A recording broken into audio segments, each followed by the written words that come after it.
Hi, dear students. I welcome you all in today's very important session on Junior Assistant Exam Paper. Dear students, as you know, J&K and Ladakh High Court ने junior assistant exam paper 16 मार्च को conduct करवाया successfully for Kashmir division students. यहाँ पर dear students हम इसी paper का English वाला portion आपके साथ डिस्कस करेंगे। हम देखेंगे किस तरह के क्वेश्चंस हमारे बच्चों से पूछे गए हैं एंड क्या उन क्वेश्चंस का सही आंसर बनता है।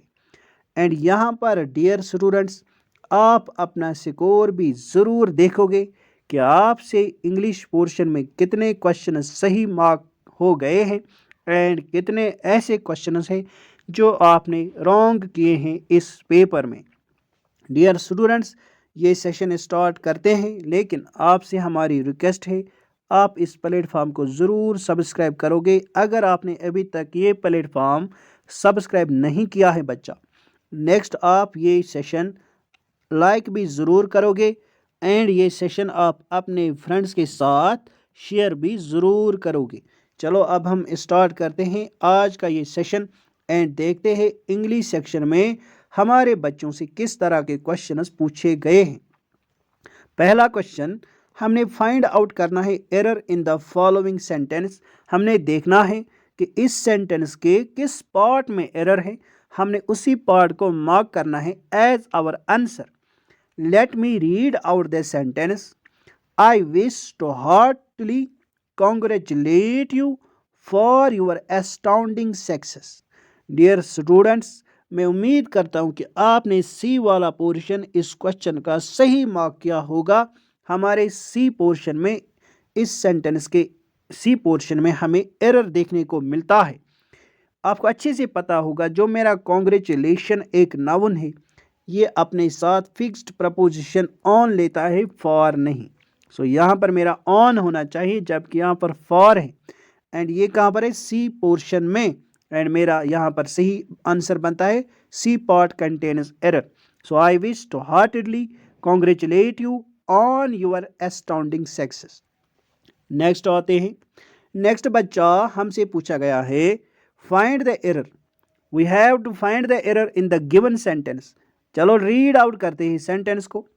With our great annoyance we found the ground filled with broken glasses. I hope कि आप बच्चों ने ए वाला पोर्शन यहाँ पर चूज़ किया है। हमारे ए पार्ट में एरर है। कहाँ पर एरर है, यहाँ पर विद नहीं टू होना चाहिए। To our great annoyance we found the ground filled with broken glasses. क्या आपने यही वाला पार्ट सिलेक्ट किया है? आप ज़रूर चेक करोगे।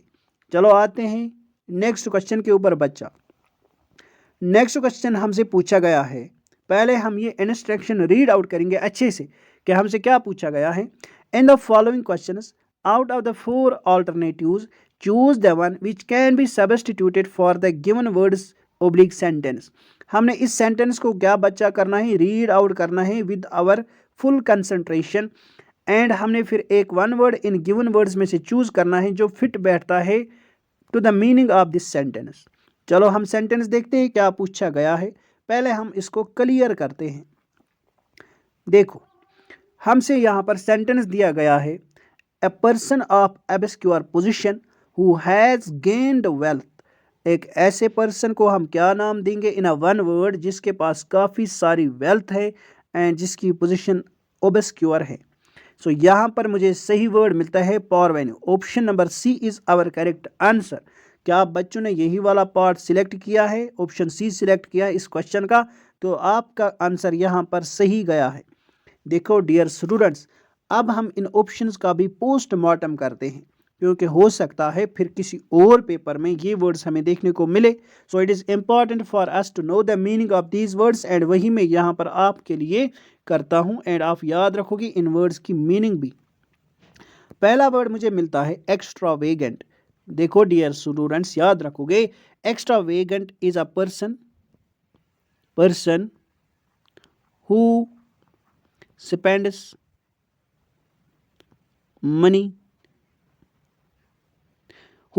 money carelessly. एक ऐसा आदमी जो पैसे खर्च करता है केयरलेसली ऑन यूजलेस थिंग्स, उसे हम क्या कहते हैं? एक्स्ट्रावेगेंट। एक्स्ट्रावेगेंट ऐसा आदमी जिसे पैसा खर्च करने की काफ़ी बैड हैबिट होती है, उसे हम एक्स्ट्रावेगेंट कहते हैं। नेक्स्ट वर्ड मुझे देखने को मिलता है बच्चा, promiscuous. What is the meaning of promiscuous? अगर आपको पता है जल्दी से कमेंट सेक्शन में लिखिए इसकी मीनिंग। प्रोमिस्क्यूअस वर्ड की मीनिंग जल्दी से लिखिए। सो यहाँ पर मैं लिख देता हूँ, आप याद रखोगे। A person having sexual relations, a person having sexual relations with many people. So a person having sexual relations with many people, ऐसे आदमी को हम promiscuous कहते हैं, with many people. So ये आप याद रखोगे अच्छे से। पहला वर्ड मैंने आपको समझाया extravagant. Extravagant is a person who spends a lot of money carelessly. Next word मैंने आपको समझाया प्रोमिस्क्यूअस। प्रोमिस्क्यूअस एक ऐसे पर्सन को कहते हैं जो सेक्सुअल रिलेशंस रखता हो with different people. And next word हमने देखा parvenu. Parvenu is a person with obscure position with lot of wealth. And sumptuary, sumptuary is related to laws that limits our spending.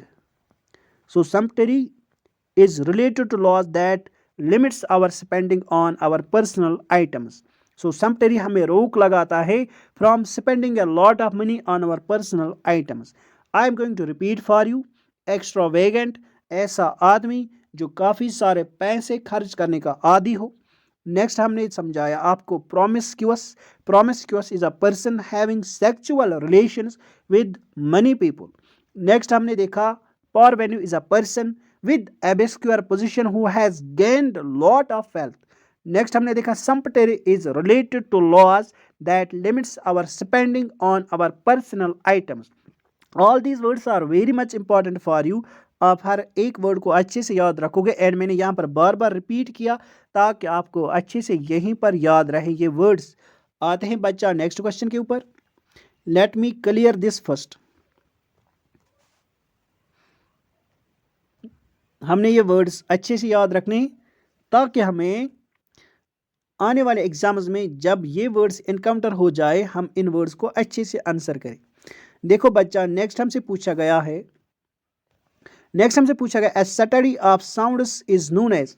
Sound की study को हम phonetics कहते हैं। Our right answer is option number D, phonetics.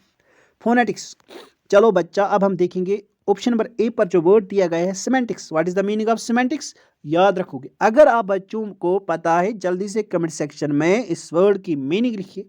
मैं यहाँ पर लिख देता हूँ, आप मेरे लिखने से पहले लिखिएगा अगर आपको पता है what is the meaning of the word semantics. चलो मैं यहाँ पर लिखता हूँ, आप बच्चों के लिए आप याद रखोगे। Semantics is the study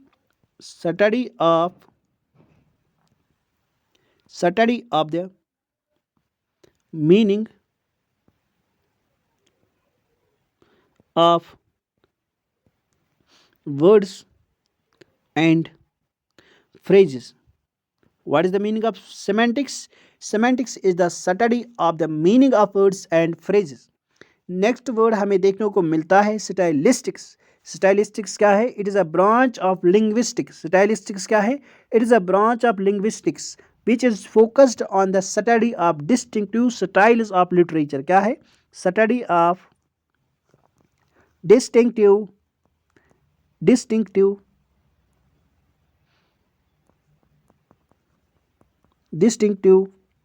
styles of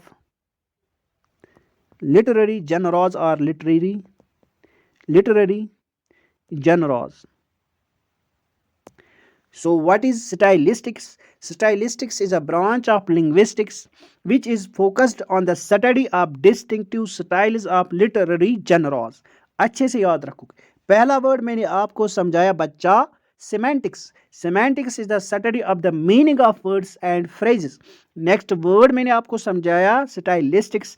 Stylistics is a branch of linguistics which is focused on the study of styles of literary genres. Next word है यहाँ पर semantics, sorry linguistics. And what is the meaning of linguistics? It is, I hope कि आपको पता होगा। जल्दी से इस वर्ड का मीनिंग लिखिए। Linguistics is the study of different languages. Study of different language is called linguistics. I hope कि ये सारे वर्ड्स आप अच्छे से ज़रूर याद रखोगे। चलो आते हैं नेक्स्ट क्वेश्चन के ऊपर बच्चा। नेक्स्ट हमसे पूछा गया है, one who totally abstains from alcoholic drinks. ऐसे पर्सन को हम क्या कहते हैं जो टोटली एब्सटेन करता है, यानी परहेज करता है। एब्सटेन यानी परहेज करता है, खुद को रोकता है फ्रॉम अल्कोहलिक ड्रिंक्स। उसे हम नाम देते हैं टीटो टेलर। क्या नाम देते हैं? Teetotaller. So teetotaller is a person who totally abstains from alcoholic drinks. And यहाँ पर आप याद रखोगे एब्सटेन वर्ड हमेशा अपने साथ फिक्स्ड प्रपोजिशन फ्रॉम लेता है, या आपको कई बार एग्जाम्स में पूछा गया है। एंड यहाँ पर मुझे ए ऑप्शन पर मिलता है puritan. What is the meaning of puritan बच्चा? सो प्यूरिटेन आप याद रखोगे। अगर पता है जल्दी से कमेंट सेक्शन में लिखिएगा, हर एक बच्चा लिखेगा जिसे पता होगा प्यूरिटेन की मीनिंग। यहाँ पर मैं इसे इरेज करता हूँ first, then I will write the meaning of प्यूरिटेन।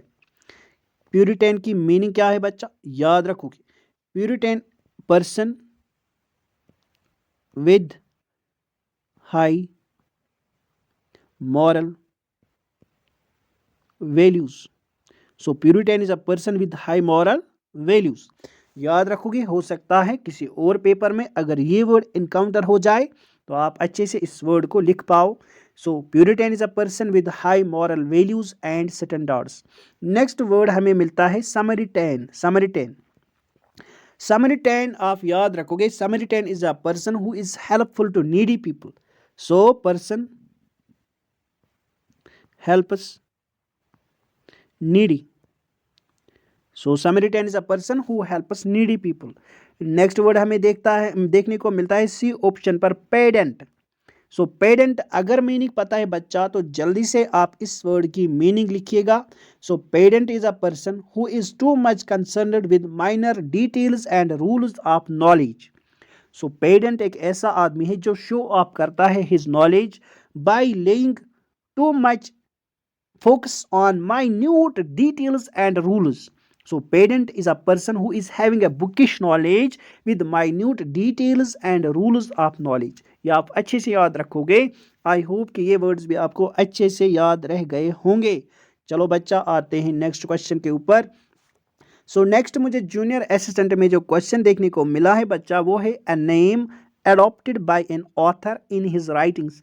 एक ऐसा नेम जिसे हम पेन नेम भी कहते हैं जो ऑथर अडॉप्ट करता है when he is writing a book और when he is doing a poetry. So एक ऐसा ऑथर जो अपना नाम लिखता है अपनी राइटिंग्स में, जो वो नाम अडॉप्ट करता है उसे हम क्या नाम देते हैं? सूडोनाइम। क्या नाम देते हैं? Pseudonym. So pseudonym is a name adopted by an author in his writings. यहाँ पर टाइटल आपको अच्छे से पता है बच्चों। यहाँ पर बी ऑप्शन पर मुझे नोमेनक्लेचर मिलता है। So nomenclature, what is nomenclature? System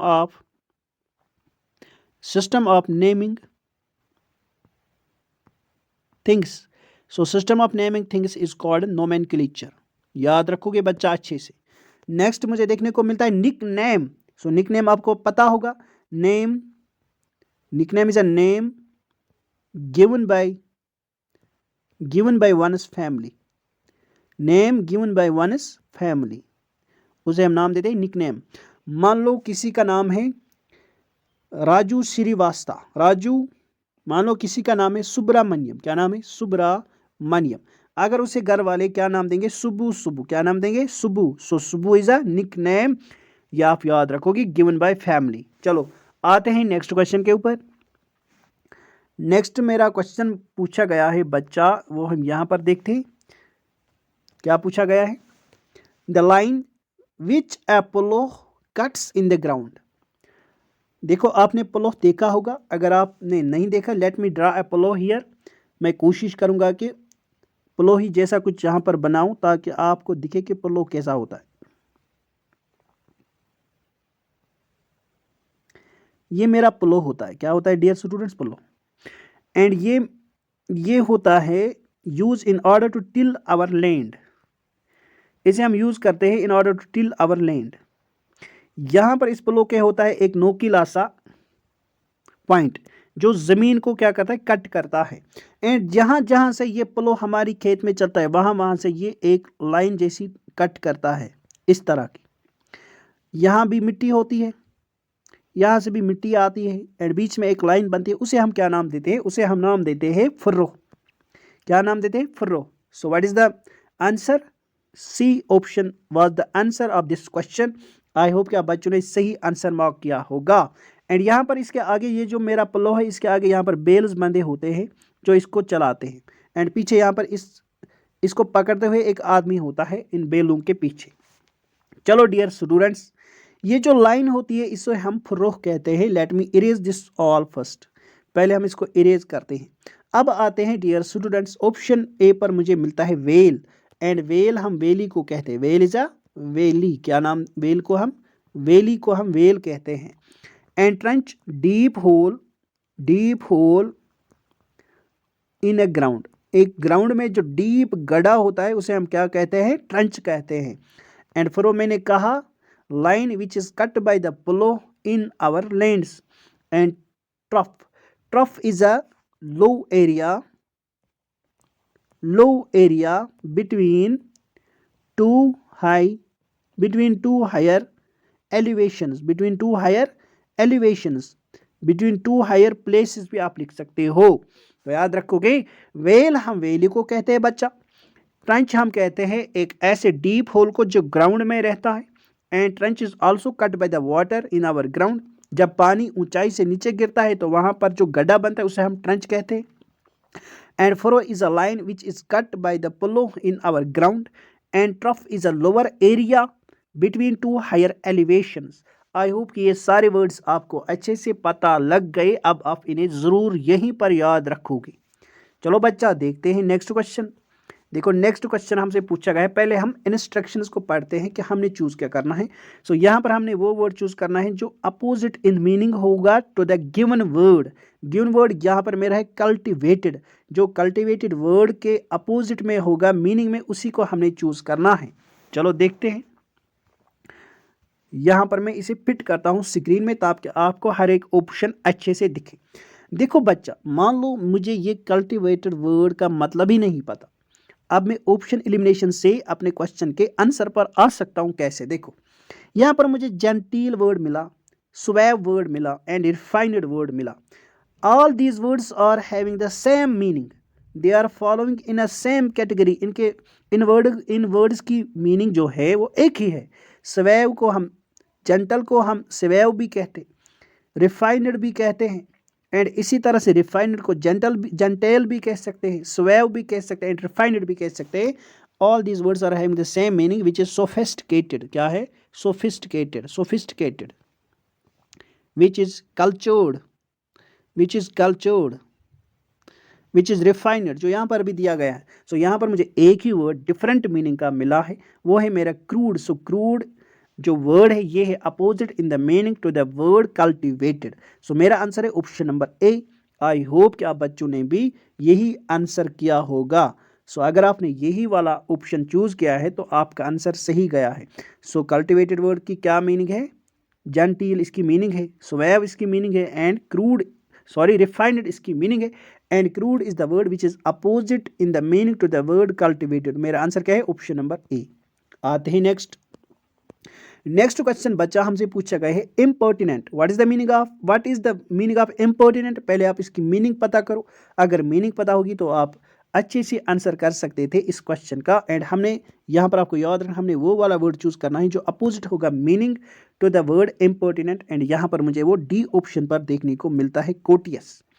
so पहले हम देखेंगे इम्पर्टिनेंट की मीनिंग। सो इम्पर्टिनेंट का सिनोनिम में आता है मेरा इंसोलेंट, एंड इंसोलेंट का सिनोनिम आता है इम्प्यूडेंट, एंड इम्प्यूडेंट का सिनोनिम आता है cheeky. And all these three words are in the are having the same meaning as impertinent. So यहाँ पर मैं आपको समझा रहा हूँ बच्चा कि जो मेरा इम्पर्टिनेंट वर्ड है इसकी मीनिंग है person showing disrespect for other people. So impertinent क्या है? Impertinent showing disrespect for other people, and insolent is lacking of respect, impudent is lack of respect, and cheeky is lack of respect. So ये जो मेरे तीन word से insolent, impudent, cheeky, ये है synonyms of impertinent. So आप याद रखोगे impertinent means showing disrespect for other people, जिसे हम rude कहते हैं, rude R-U-D-E, rude कहते हैं, and insolent is rude, impudent is also having a meaning rude, and cheeky is also having a meaning rude, यानी showing disrespect to other people. And यहाँ पर मुझे ऑप्शन नंबर डी पर word मिलता है courteous. Courteous is in the opposite meaning to the given words. So यहाँ पर यही मेरा आंसर है, option number D is my answer. So इस तरह से आप इन वर्ड्स को एलिमिनेट करके अपने आंसर तक पहुँच सकते थे, क्योंकि all these words are having the same meaning which is showing disrespect for other people. And courteous हम पोलाइट पर्सन को कहते हैं, पोलाइट पीपल को कहते, पोलाइट पर्सन को कहते हैं, एंड कोटियस हम रेस्पेक्टफुल आदमी को कहते हैं, रेस्पेक्टफुल फॉर अदर्स। ये आप याद रखोगे। चलो बच्चा आते हैं नेक्स्ट क्वेश्चन के ऊपर। एंड नेक्स्ट क्वेश्चन हमसे पूछा गया है यहाँ पर डिसेंट। हमने क्या देखना है? अपोजिट, वो वर्ड हमने चूज करना है जो होगा opposite in the meaning to the word dissent. Dissent यानी having a different view, having an opposite view, उसे हम डिसेंट कहते हैं। एंड यहाँ हम देखेंगे सारी ऑप्शंस को, यहाँ पर मैं फिट करता हूँ इसे स्क्रीन में पहले, ताकि आप बच्चों को अच्छे से हर एक ऑप्शन दिखे। बताओ बच्चा आपने कौन सा आंसर दिया है अपने पेपर में डिसेंट का? देखो यहाँ पर याद रखने, हमने वो वाला वर्ड चूज करना है जो अपोजिट इन मीनिंग होगा to the given word decent. यहाँ पर मेरा सही आंसर बनता है एग्रीमेंट। क्या वर्ड बनता है, क्या आंसर बनता है मेरा? Agreement is my right answer. So यहाँ पर आपने याद रखना है dissent having opposite view, having a different view, but agreement यहाँ पर मेरा अपोजिट मीनिंग है to the word dissent. So आप याद रखोगे। यहाँ पर मैं डिस्प्यूट भी अच्छे से कट कर सकता था, डिसयूनिटी कट कर सकता था, कंट्रोवर्सी कट कर सकता था, क्योंकि जहाँ पर मेरा डिस्प्यूट होगा वहाँ पर मेरी डिसयूनिटी होगी, जहाँ पर मेरी डिसयूनिटी होगी वहाँ पर मेरी कंट्रोवर्सी होगी, एंड जहाँ पर मेरी कंट्रोवर्सी होगी वहाँ पर मेरा डिसेंट होगा, यानी डिफरेंट अलग व्यू होगा। सो ये all these words are having the same meaning, and यहाँ पर मुझे अपोजिट मीनिंग वाला वर्ड मिलता है agreement, which is my answer. I hope आप बच्चों ने यही आंसर किया होगा। आते ही नेक्स्ट क्वेश्चन के ऊपर।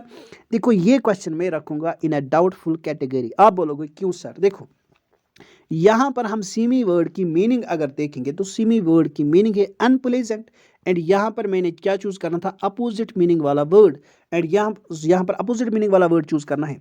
यहाँ पर मैं ऑप्शन बी देखता हूँ सिंसियर, ऑनेस्ट, प्योर। जो सिंसियर है वही ऑनेस्ट है, जो ऑनेस्ट है वही प्योर है, जो प्योर है वही ऑनेस्ट है, एंड जो ऑनेस्ट है वही सिंसियर है।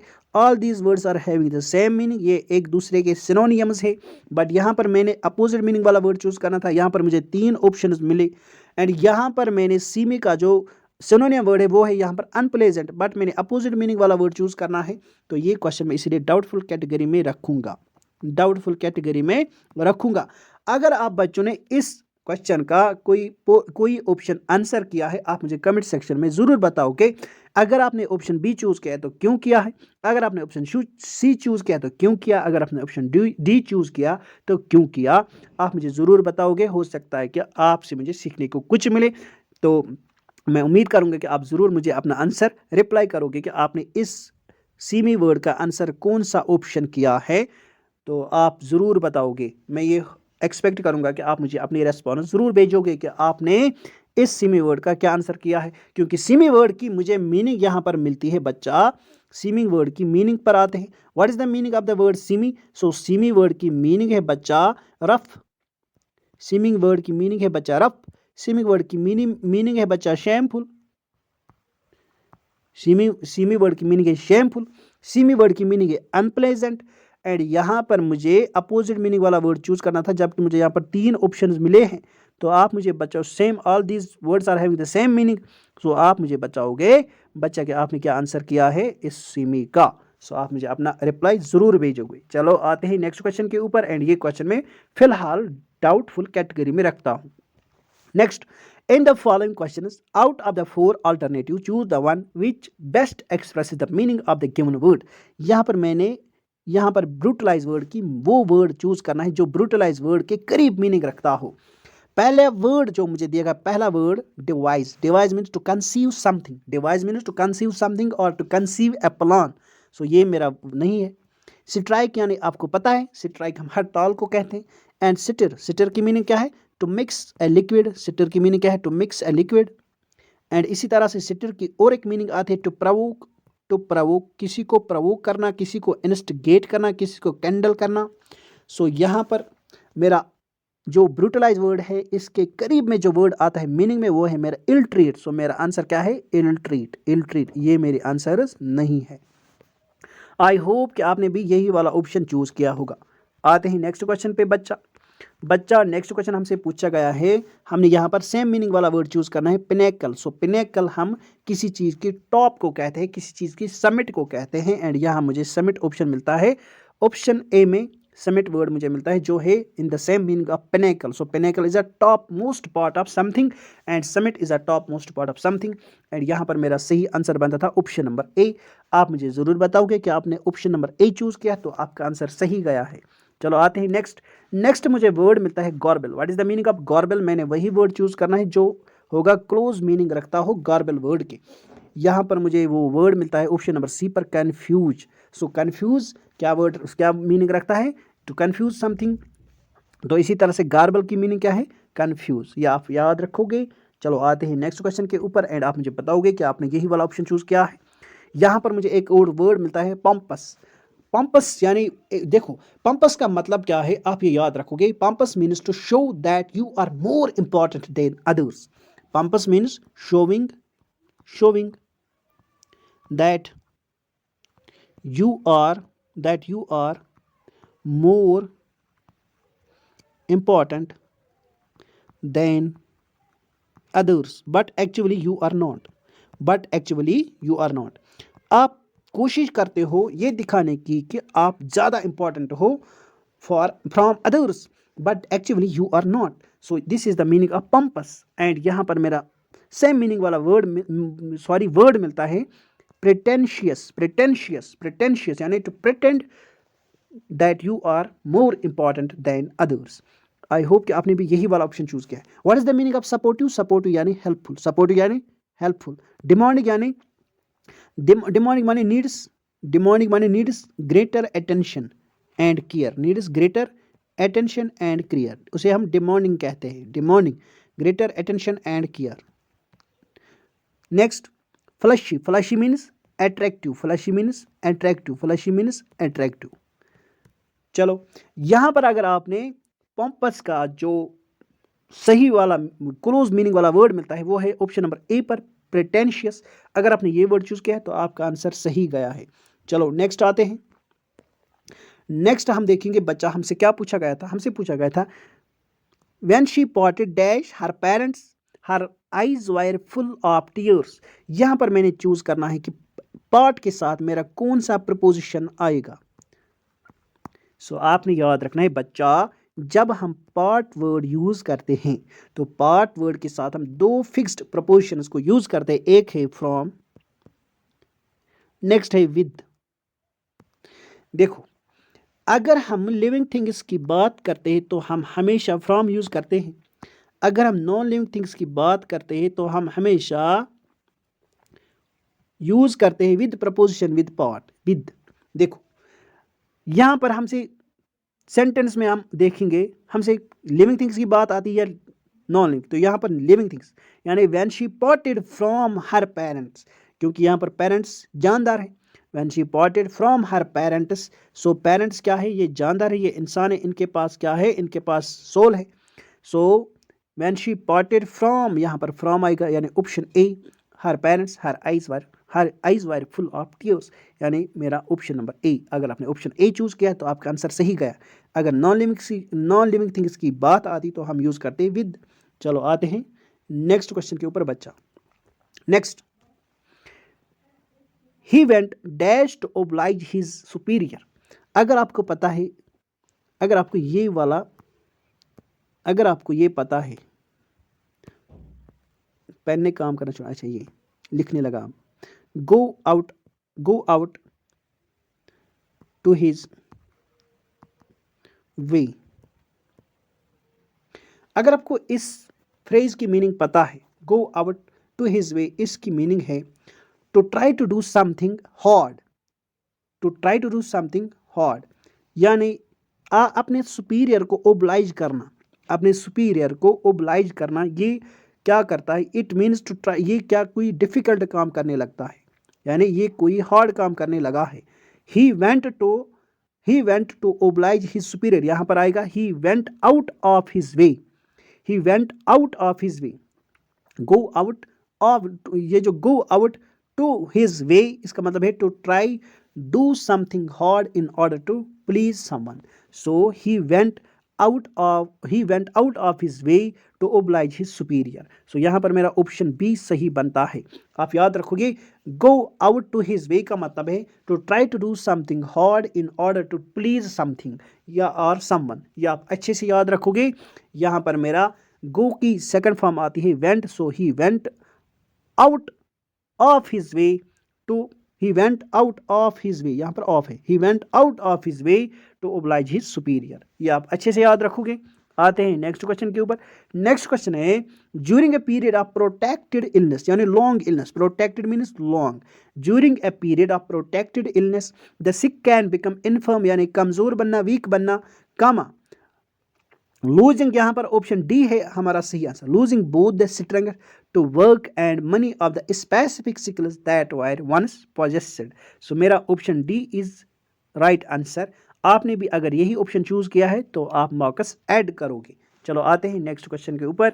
नेक्स्ट हमसे पूछा गया है, the members of the religious sect ostracized, ostracize की ostracize what is the meaning of ostracize, जल्दी से लिख कर दो। ऑस्ट्रेसाइज की मीनिंग है क्रिटिसाइज, क्रिटिसाइज, ऑस्ट्रेसाइज की मीनिंग है criticize, to criticize. So the members of the religious sect ostracized the dash who abandoned his faith. Option number E is our correct answer.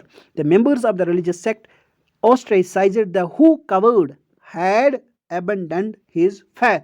Option A is our correct answer. Covered, बुज़दिल, किस बुज़दिल ने अपना faith abandon किया है, बुज़दिल, बुज़दिल इस तरह से, बुज़दिल, किस covered ने, किस बुज़दिल इंसान ने अपना फैथ abandon किया है, abandon यानी त्याग देना, छोड़ देना, abandon किया है, छोड़ दिया है। ये रिलीजियस सेक्ट के ग्रुप ने क्या ओस्ट्रेसाइज यानी उसे क्रिटिसाइज किया है, उसे कंडम्न किया है कि उसने क्यों, एक बुज़दिल इंसान ने अपना क्यों फैथ abandon किया है। या आप याद रखोगे, ये क्वेश्चन हमसे पूछा गया था in our junior assistant paper by the high court of Jammu and Kashmir. So ये था इंग्लिश वाला पोर्शन। लास्ट में आप बच्चों से मेरी रिक्वेस्ट है, देखो बच्चा, एक तो आप अपना स्कोर मुझे बताओगे कि आउट ऑफ 30 आपने कितने मार्क्स गेन किए हैं। आप जाने से पहले ये सेशन लाइक करोगे एंड ज़रूर अपने फ्रेंड्स के साथ शेयर करोगे। एंड अगर बच्चा आपने अभी तक ये प्लेटफॉर्म सब्सक्राइब नहीं किया है तो आप प्लेटफॉर्म को ज़रूर सब्सक्राइब करोगे। चलो मिलेंगे आपके साथ अब हम अपने अगले शानदार सेशन में, तब तक के लिए गुड बाय, टेक केयर।